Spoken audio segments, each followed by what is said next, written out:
1998 সালের পর আবার ভয়াবহ বন্যা পরিস্থিতির মুখে ভূতনিবাসী। মানিকচকে গঙ্গার জলস্তর বিপদসীমা ছাড়িয়েছে, আর বাঁধের অংশ দিয়ে হু হু করে গঙ্গার জল ঢুকছে ভূতনির কালুটনটোলায়। গভীর রাতে বাঁধের ভাঙা অংশে বালির বস্তার বাঁধও ভেঙে যায়, আর তাতেই জলবন্দী হয়ে পড়ে ভূতনির 4টি গ্রাম। স্থানীয় বাসিন্দাদের অভিযোগ, প্রশাসনিক অবহেলা ও সেচ দপ্তরের গাফিলতির কারণে বন্যা পরিস্থিতির মুখে ভূতনি। যদিও ব্লক প্রশাসনের পক্ষ থেকে জানা গেছে, ভূতনির দুর্গত পরিবারগুলিকে উঁচু জায়গায় স্থানান্তর করা হয়েছে, তাদের ত্রাণের ব্যবস্থা করা হয়েছে।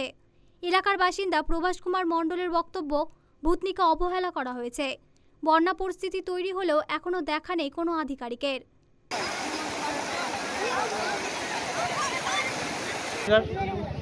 ভয়ঙ্কর দুর্বিষহ বন্যার পরিস্থিতি, সরকারের নেগলিজেন্সিতে এই বাঁধটাকে আজকে ভূতনির জল ঢুকছে। যদি সরকারের চেষ্টা ত্রুটি না থাকতো, তাহলে এটা বাঁধ কোনো সময় ভাঙতো না। আজকে ভূতনি বিগত 1998 যে কষ্টের সম্মুখীন হয়েছিল, তার থেকে বেশি কষ্টের সম্মুখীন দেখতে পাচ্ছি। ভূতনিবাসীর চরম দুর্দশার সীমা থাকবে না। আজকে হয়তো জল ঢুকছে, তো অনেকে ভাবছে যে ঢুকলে বা কি হবে, কিন্তু ভূতনিবাসী যা কষ্টে ভুগবে আগামী দিনে না, তার সীমা, এই দুঃখের সীমা বর্ণনা করা যাবে না, কোনো ভাষায় প্রকাশ করা যাবে না। কতটা ভেঙেছে? বাদে প্রায় এক চেনের মতো ভেঙেছে। এখানে 50 মিটার আগে আবার 3 চেনের মতো ভাঙা আছে। ওই দক্ষিণে কত জায়গা বাঁধ ভেঙেছে? বাঁধ ভেঙেছে, বর্তমানে জলটা এটা দিয়ে চলছে, আর 2 জায়গা দিয়ে ঢুকেছে, তো বস্তা দিয়ে ওটা আটকে দেওয়া হয়েছে। হ্যাঁ, ওটা দিয়েও চলছে। আচ্ছা, এরকম জল ঢুকতে থাকলে ভূতনিবাসীর চরম দুর্বিষহ অবস্থা, মানে এই অবস্থা ভাষায় প্রকাশ করা যাবে না। কারণ বিগত 98 সাল বন্যা আমরা ভুগেছি, কি কষ্ট। এই যদি জল ঢুকে আর যদি দক্ষিণ দিকে বাঁধ না কাটা হয়, তাহলে জল ফুলতে ফুলতে বাইরের লেভেল থেকে সোজা 2 হাত 2.5 হাত জল ভিতরে বেশি থাকবে, আর প্রতিটা পরিবার এই কষ্টের সম্মুখীন হবে। মানে গবাদি পশু থেকে হাঁস, মুরগি, ছাগল ইত্যাদি মানুষের কষ্টের মানে ওই ভাষা প্রকাশ করা যাবে না। চরম, এটাকে যদি বলা যায় একেবারে নেগলিজেন্সিটাই হলো। ভাঙন কবলিত এলাকা পরিদর্শন করে ক্ষোভ উগরে দিলেন দক্ষিণ মালদা জেলার বিজেপির সাধারণ সম্পাদক গৌরচন্দ্র মণ্ডল। তিনি বলেন, রাতের অন্ধকারে দুষ্কৃতীরা বালির বস্তা সরিয়ে বন্যা পরিস্থিতি তৈরি করেছে, যাতে পরবর্তীতে ভাঙনের বড় কাজ বরাদ্দ হয় এবং তাতে দুর্নীতি করা যায়। আমরা দলমত নির্বিশেষে কেন্দ্রীয় সরকারের কাছে এই এলাকার ভাঙন রোধের জন্য আবেদন জানাবো। দুঃখ লাগে, কারণ আমার ভূতনিবাসী হচ্ছে প্রাণের প্রিয়, আমিও ভূতনির ছেলে। ইচ্ছাকৃতভাবে ভূতনিবাসীকে ডুবানো হলো, ভাসানো হলো আর কি। কারণ 2 দিন আগেই এইখানে যদি বালির বস্তারই বাঁধ দিয়ে দেওয়া হতো, তাহলে এই যে যা ফ্লো আছে আটকে দেওয়া যেত ভূতনিবাসী। কিন্তু আজকে 3টা অঞ্চল 1998-এর যে ঘটনা পুনরাবৃত্তি আজকে এইখানে হচ্ছে 2024-এ, এই সরকারের উদাসীনতা আর এদের অনীহার জন্য।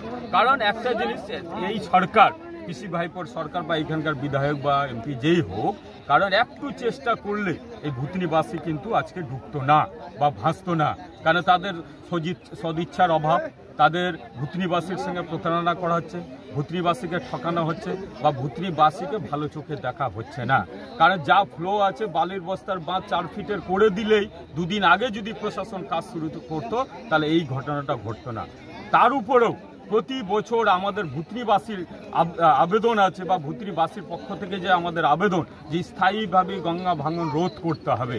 এই সরকার বন্যার মরশুমে বা গঙ্গা ভাঙনের সময় কোটি কোটি টাকার কাজ করে শুধু আত্মসাৎ করার জন্য, এবং সেই আত্মসাৎ করার জন্যই কিন্তু স্থায়ী সমাধান করে না, বা বোল্ডার পিচিং বা এইরকম গঙ্গা ভাঙনের কোনো কাজ তারা করে না।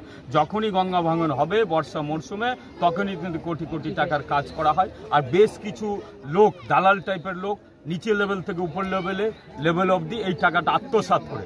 আমি এমনি আমার ইচ্ছা যে ভূতনিবাসীর কয়েকজনের সঙ্গে কথা বললাম, এটাও হয়তো কিছু কামাইয়ের জন্য, কাটমানি খাওয়ার জন্য কিছু লোক বস্তা সরিয়ে দিয়ে এই ভূতনিবাসীকে ডুবানো হচ্ছে। ভাঙন রোধের কাজ নিয়ে প্রশ্ন তুলেছেন সিপিএমও। মালদার মানিকচকের ভূতনি এলাকায় গতকালই বলেছিলাম যে গঙ্গা নদীর জল যেভাবে বাড়ছে, তাতে বন্যার আশঙ্কা করা হচ্ছে। এবং গতকাল ভোরবেলা 3টের সময় ভাঙা বাঁধের অংশ দিয়েই ভূতনির একটা বিস্তীর্ণ এলাকা প্লাবিত হওয়া শুরু হয়েছে।